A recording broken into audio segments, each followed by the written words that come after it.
বিসমিল্লাহির রহমানির রহিম। আসসালামু আলাইকুম রহমতুল্লাহ। আমি সর্বপ্রথম সকল মুসলমান ভাই বোনদের জন্য মন থেকে দোয়া করি আল্লাহ রাব্বুল আলামিন যেন সকলকে সশরীরে সরাসরি দুনিয়ার চক্ষু দ্বারা যেন আল্লাহর গড় নবীর রওজা জিয়ারত করার তৌফিক নসিব করুক, আমিন। আর আপনাদের মধ্য থেকে কে কে হজ বা উমরা করেছেন বা কে করেন নাই আমাকে কমেন্ট বক্সে জানাবেন। তো আজ আমি বিশেষ করে এমন একটি গুরুত্বপূর্ণ আমলের শিক্ষা দেওয়ার জন্য হাজির হয়েছি, যে আমলের দ্বারা আশা করা যায় যে মহান রব্বুল আলামিন বারবার তার গড় বাইতুল্লাহ এবং তার হাবিব সাল্লাল্লাহু আলাইহি সাল্লামের রওজা জিয়ারা করার তৌফিক নসিব করবেন। সো আজ আপনাদের সকলের প্রতি একটি বিশেষ অনুরোধ থাকবে যে আপনারা সকলেই সম্পূর্ণ ভিডিওটি দেখবেন মনোযোগ সহকারে এবং বুঝবেন আর অন্যদের কাছে শেয়ার করে দিবেন। আর কারণ হচ্ছে আজকের এই আমলটি অনেক পরীক্ষিত একটি আমল। এই আমলের উসিলায় যারা জীবনে কখনো আল্লাহর গড় নবীর রওজা জিয়ারা করেন নাই, মহান রব্বুল আলামিন তাদেরকে মৃত্যুর আগে একবার হলেও তাদেরকে সুযোগ করে দিবেন আল্লাহর গড় নবীর রওজা জিয়ারা করার। আর যারা এর আগে মক্কা মদিনায় এসে আল্লাহর গড় নবীর রওজা জিয়ারা করেছেন তাদেরকে বারবার জিয়ারা করার সুযোগ করে দিবেন ইনশাআল্লাহ। তো চলুন আমরা এক এক করে সে আমলগুলা মনোযোগ সহকারে শুনবো এবং নোট করব আর নিজেরা আমল করব। তো এই ক্ষেত্রে আমি সর্বমোট 3টি আমল বলবো। তার মধ্যে থেকে 1 নম্বর হচ্ছে যে সর্বপ্রথম আল্লাহর কাছে মনকে খাঁটি করে মন থেকে দোয়া করা, এই আশা ব্যক্ত করা যে আমি আল্লাহর গড় নবীর রওজা জিয়ারা করতে চাই, এই আশা আল্লাহর কাছে ব্যক্ত করে দোয়া করা। আর তারই সাথে ছোটোখাটো একটি ব্যাংকের মধ্যে মক্কা মদিনা জিয়ারা করার উদ্দেশ্যে যার যতটুকু সামর্থ্য আছে সে অনুযায়ী টাকা জমানো, ছোট হোক বড় হোক যে কোনো শ্রেণীর মানুষ এই কাজটি করতে পারে। 1 টাকা 2 টাকা 5 টাকা 10 টাকা 100 টাকা ডেইলি কম বেশি যাই সম্ভব হয় না কেন ওটা টাকাটা জমানো। তো এতে করে কি হবে, আল্লাহ তাআলার দোয়া আর এই চেষ্টার ফলে আল্লাহ রাব্বুল আলামিন তাকে গায়বীভাবে তার সাহায্য করবেন আর তাকে সুযোগ করে দিবেন মক্কা মদিনা আল্লাহর গড় নবীর রওজা জিয়ারা করার ইনশাআল্লাহ। আর 2 নম্বর আমল হচ্ছে যে আমলটি অনেক পরীক্ষিত, যে আমলটি আমি নিজেও করি। আর এই আমলটি আমাকে আমার একজন পাকিস্তানের উস্তাদ মাওলানা তাজাম্মুল সাহেব আমাকে শিক্ষা দিয়েছিলেন। আমি যখন পাকিস্তানের যে সবচেয়ে বড় শহর করাচি, এই করাচির একটা এরিয়া আছে বাহাদুরাবাদ, তারই সাথে তারিক রোড বাহাদুরাবাদ কাছাকাছি। তো এই তারিক রোডে একটা পাহাড়ের উপর মাদ্রাসা ছিল, নাম ছিল মাদ্রাসা উসমানিয়া।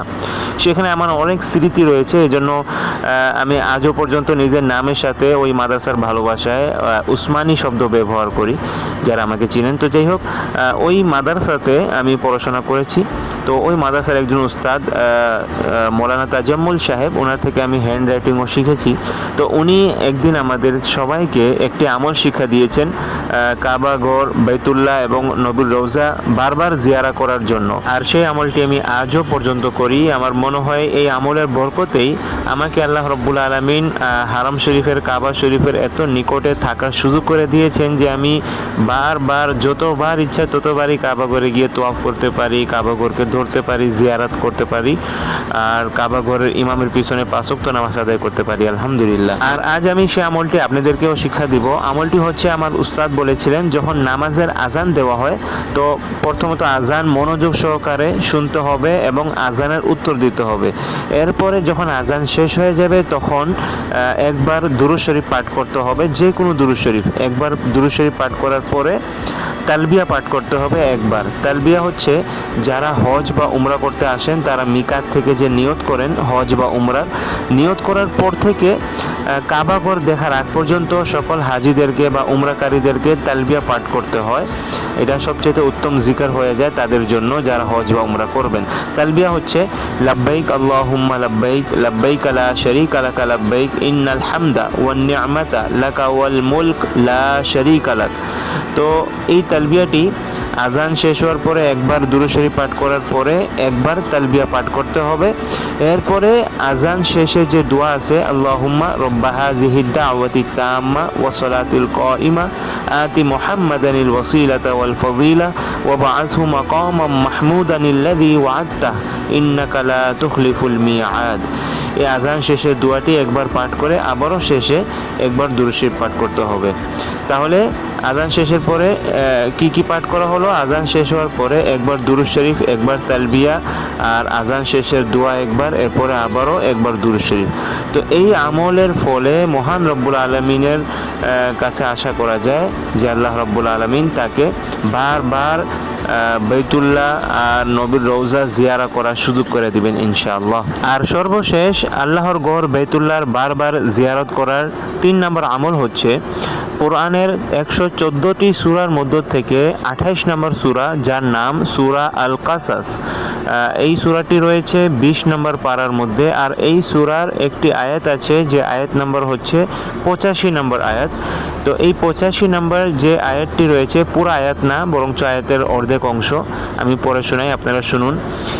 আউযু বিল্লাহি মিনাশ শাইতানির রাজিম, বিসমিল্লাহির রহমানির রহিম। ইন্নাল্লাযী ফারাদা আলাইকাল কুরআনা লারাদ্দুকা ইলা মাআদ। তো আমি সূরা আল কাসাসের 85 নম্বর আয়াতের অর্ধেক অংশ পাঠ করেছি। আমার পড়ার সর্বশেষ শব্দটি হচ্ছে আল মাআদ। তো এইখানে দুইটা বিষয়কে সামনে রেখে আমলটি বের করা হয়েছে। এক নম্বর হচ্ছে আল মাআদ শব্দের অর্থ, আর 2 নম্বর হচ্ছে এতটুক আয়াতের ব্যাখ্যা বা তাফসির। তো এই দুইটা বিষয়কে সামনে রেখে একটি আমল বের করা হয়েছে, কারণ এইখানে আল মাআদ শব্দের অর্থ হচ্ছে পুনরায় আবারও ফিরিয়ে আনা, আর এতটুক আয়াতের ব্যাখ্যায় বিশ্বের বড় বড় মুফাসসিরিনে কারাম সহ ইমামুল মুফাসসিরিন আব্দুল্লাহ ইবনে আব্বাস রাদিয়াল্লাহু তাআলা আনহু ব্যাখ্যা করেছেন যে প্রিয় নবী হযরত মুহাম্মদ সাল্লাল্লাহু আলাইহি সাল্লাম যে মক্কা ছেড়ে মদিনা হিজরত করে গিয়েছেন, আল্লাহ রাব্বুল আলামিন এখানে বলেছেন যে প্রিয় নবী সাল্লাল্লাহু আলাইহি সাল্লামকে আবারও মদিনা থেকে মক্কায় হারাম শরীফে পুনরায় ফিরিয়ে আনা হবে। কিছু জানার পরে এখন আমলটি কিভাবে করতে হবে সে মূল বিষয়ের দিকে আমরা চলে যাই। আমলটি করার জন্য কাবা ঘরের চতুর্পাশের যে কোনো এক পাশে, সে কাবা ঘরের গিলাফও হতে পারে, কাবা ঘরের ওয়ালও হতে পারে, কাবা ঘরের বাইতুল্লাহর চতুর্পাশের যে কোনো এক পাশে আঙ্গুল দিয়ে, আবারও খেয়াল করবেন, নিজের হাতের ডান হাতের আঙ্গুল দিয়ে এই আয়াতটির আগে লিখবেন। আয়াতটি আমি আবারও পড়ে শোনাই। ইন্নাল্লাযী ফারাদা আলাইকাল কুরআনা লারাদ্দুকা ইলা মাআদ। এই এতটুকু আয়াতটি লিখবেন, আগে থেকে প্র্যাকটিস করে রাখবেন। আঙ্গুল দিয়ে আয়াতটি লিখে এরপরে এই মাআদ শব্দের পরে নিজের নাম, যদি নিজে বারবার আসতে চান নিজের নাম, অথবা যে ব্যক্তি আসতে চায় তার নাম এখানে লিখে দিবেন আঙ্গুল দিয়ে আরবিতে নাম লেখার আগে থেকে প্র্যাকটিস থাকতে হবে। তো এই আমলটি অনেক পরীক্ষিত, কারণ এই আয়াতের ব্যাখ্যা আর মর্মই হচ্ছে যে আল্লাহ রাব্বুল আলামিন তার প্রিয় নবী সাল্লাল্লাহু আলাইহি সাল্লামকে আবারও মক্কার হারাম শরীফে বাইতুল্লাহতে ফিরিয়ে আনবেন। সুতরাং কিছু বুজুর্গ ব্যক্তিরা এই আমলটি করে ফলাফল পেয়েছেন এবং আবারও বাইতুল্লাহর দিকে আসতে পেরেছেন, এই জন্য এই আমলের ব্যাপারে বলা হয়। আর এই ক্ষেত্রে একটি কথা অবশ্যই মনে রাখবেন যে এই আমলটি যদিও কোরআন হাদিসে নেই, কিন্তু অনেক বুজুর্গদের আমল দ্বারা প্রমাণিত, কারণ এই আমলটি কোরআন হাদিসের সাথে সাংঘর্ষিক নয়, এজন্য নাজায়েজও নয়।